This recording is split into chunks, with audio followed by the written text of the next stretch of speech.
शायर के मिसरे या शेर को अपने कलाम में शामिल या चस्पा करने को इस्तिलाह में क्या कहते हैं?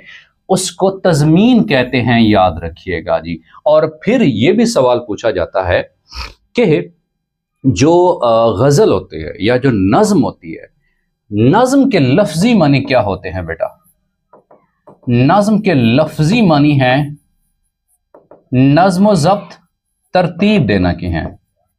नज़्म व ज़ब्त, तरतीब देना, एक लड़ी में परोना बेटा। तरतीब देना, एक लड़ी में परोना, एक लड़ी में परोना। तो खूबसूरत अल्फाज को खूबसूरती से एक लड़ी में परोना, वो क्या कहलाता है? वो नज़्म कहलाता है। और ये भी तारीफ है कि अल्फाज की खूबसूरत माला को भी क्या कहते हैं? नज़्म कहते हैं बेटा।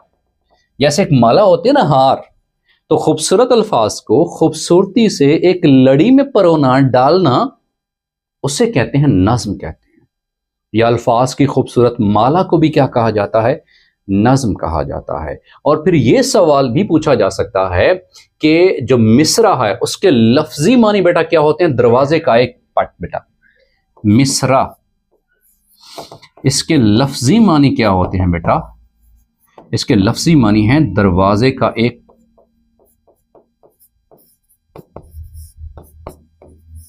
पट। तो ये उसके लफ्जी मानी है, याद रखिएगा। और गजल में जो अशार की तादाद होती है हमेशा ताक में होती है, याद रखिएगा जी। यानी कि 5, 7, 9, 11, ज्यादा से ज्यादा कोई भी हो सकती है। अमूमी तौर पर मैं बात कर रहा हूं, वो 5 होती है तकरीबन।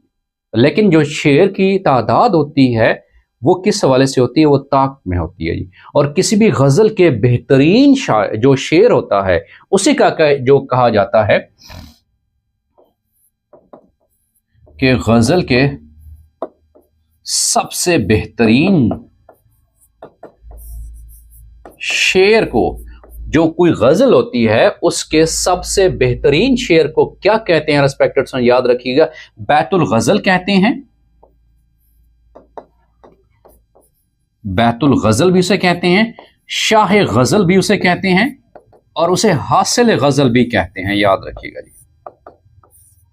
हासिल गजल, शाह गजल या बैतुल गजल, गजल के सबसे बेहतरीन शेर को इन 3 नाम से जाना जाता है कि बैतुल गजल, शाह गजल या हासिल गजल भी कहते हैं। और गजल के वो अशार जो मतला और मक्ता के अलावा होते हैं उन्हें फर्द कहते हैं, याद रखिएगा